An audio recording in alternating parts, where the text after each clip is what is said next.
in a beautiful, beautiful little country village, just in the pub, in the garden, having a pint of Coke. Beautiful river behind me actually, it's really nice. I've just got my bike parked up and we're going to go for a ride and get really actually into depth. I'm going to take you on a bit of a journey, a bit of a historic journey of where I started motorbiking, how it all started. I'm going to take you through the ups and some big downs, finally round off with why I love it so much and how it's more than just a motorbike. It's a life thing, and it has improved my life and how I live for the positive in many ways.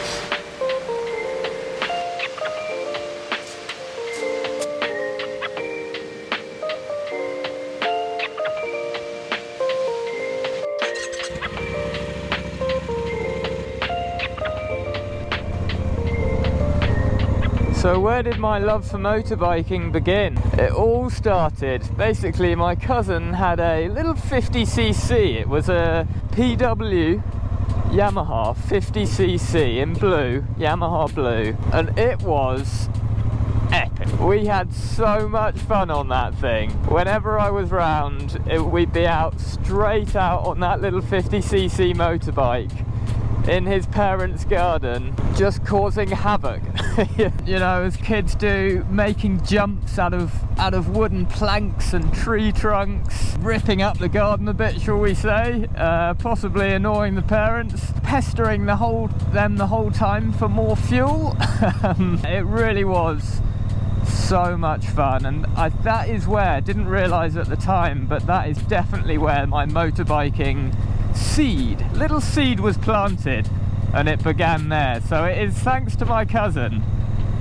Thank you, sir. That's where it all began. So from there, it was basically all based around that. It was childhood off-road fun on scramblers, and it was all at my cousin's. My cousin, he then he upgraded a bit, which at the time, and I'm sure it probably still is, as an absolute beast. The YZ Yamaha 125. He upgraded to that motorbike, which was a complete game changer, and due to other circumstances, they'd moved house, so they were lucky to live on sort of a farm-ish area, let's call it a farm, and they had a couple of fields you could ride the motorbikes in, and it was just heaven. We had jumps, we made jumps out of mounds with some of the diggers at the farm. There's a proper little motocross track in this field. So me and him and a few others, we'd just go out on the motorbikes, and his new Yamaha 125 was a special piece of kit, and that was a step up. To be honest, I found that quite scary. He was a nutter on it. Yeah, I think many broken bones he's had and bruises. I was a little bit more reserved, a little bit more cautious, shall we say. But really, really good times to the start of my motorbiking career, and by this time that seed had turned into a blossoming bud.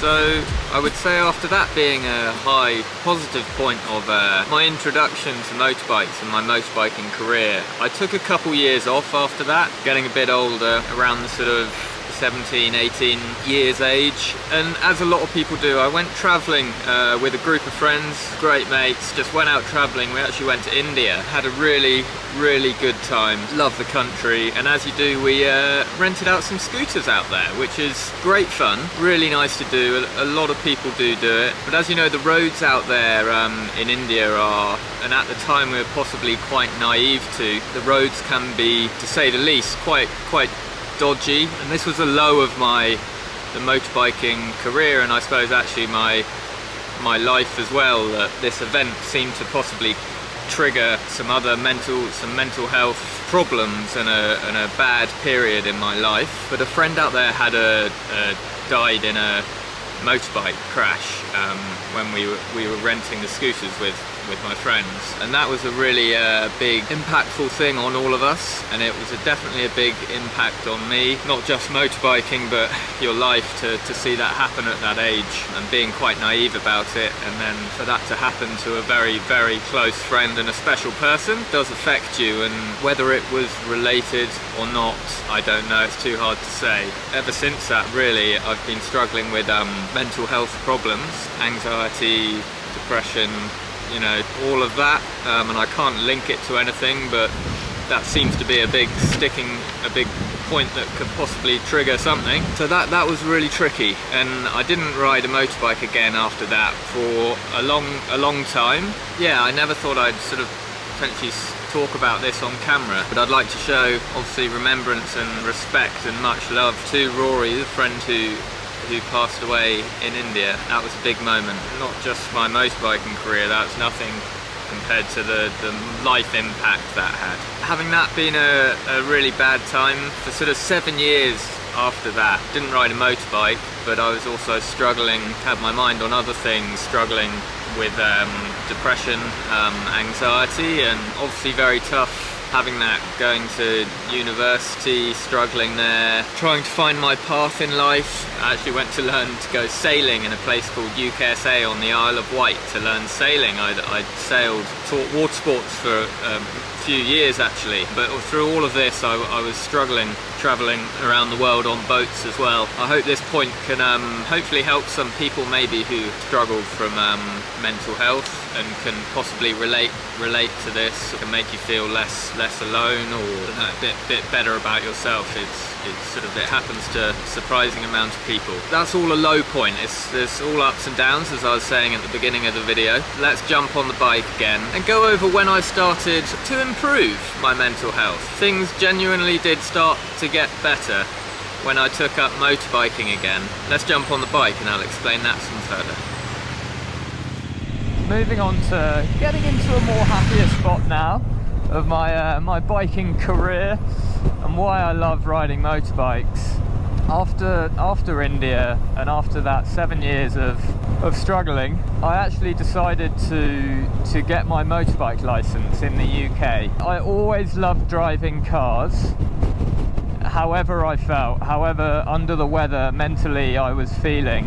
I'd always feel relaxed behind the wheel of a car, not driving fast, just cruising. And I basically started watching YouTube videos on motorbikes, and it was just a real piece of comfort, that just turning YouTube on, putting on my favourite channels, and eventually I just thought, well, hang on a minute, like, I'm sitting here, I'm feeling bad a lot of the time, let's just do it. You know, I struggled a lot with social anxiety, so actually going out to get on a motorbike, that was not a problem.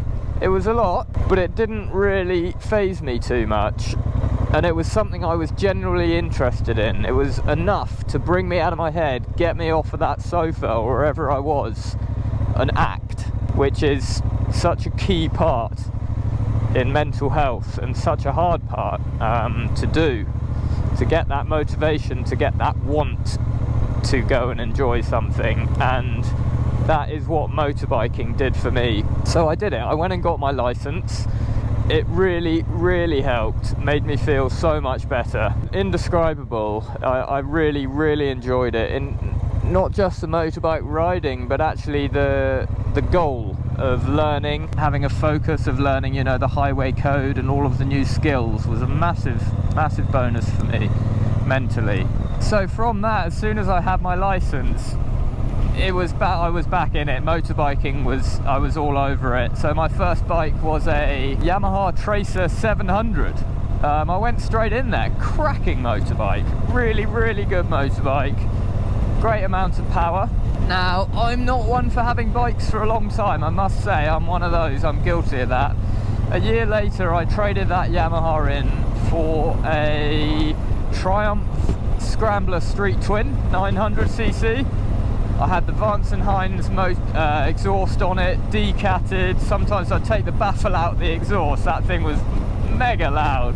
Absolutely loved that. And then I thought, I want more power, and I was dreaming of going off to Morocco or Iceland, abroad. I was feeling better by this time, a lot better mentally. You know, still feeling not all better, but better. So I was dreaming of going travelling, and the bike that caught my eye was the Africa Twin, Honda Africa Twin, 2016 model. So I traded my bike in, upgraded to one of those, and it was mega. It's a really good bike. Unfortunately, I just ended up using it commuting to work the whole time. I never went to Morocco or Iceland on a crazy adventure and a tour that I'd literally been dreaming of. So I had that for a year, and then a few things happened in between. I had to get rid of that bike. I went off on boats again. Now, for the past 6 months, I'm back on land.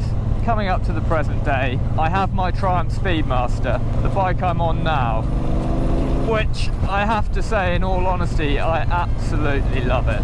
It reminds me of my old street twin, the Bonneville Scrambler, but more, but better. It's such a nice bike.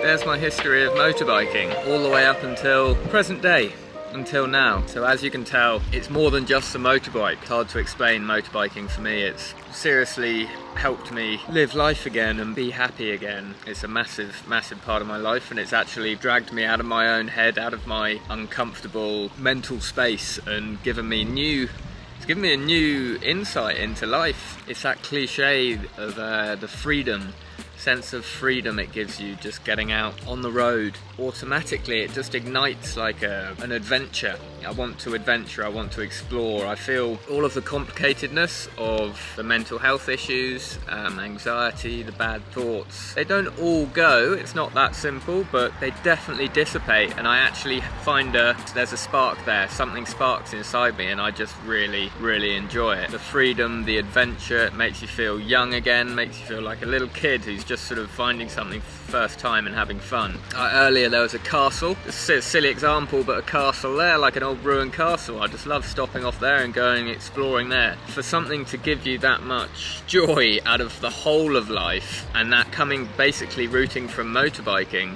to being able to live like that again. Back to that travelling. When we were in India, I had that young adventurous feeling and a spice for life. I enjoyed life.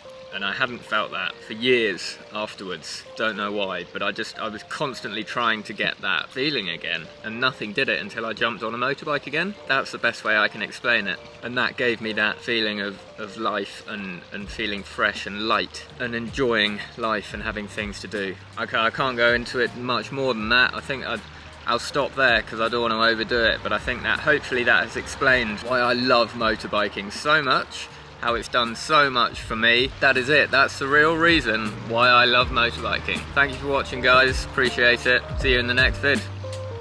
Ciao bella.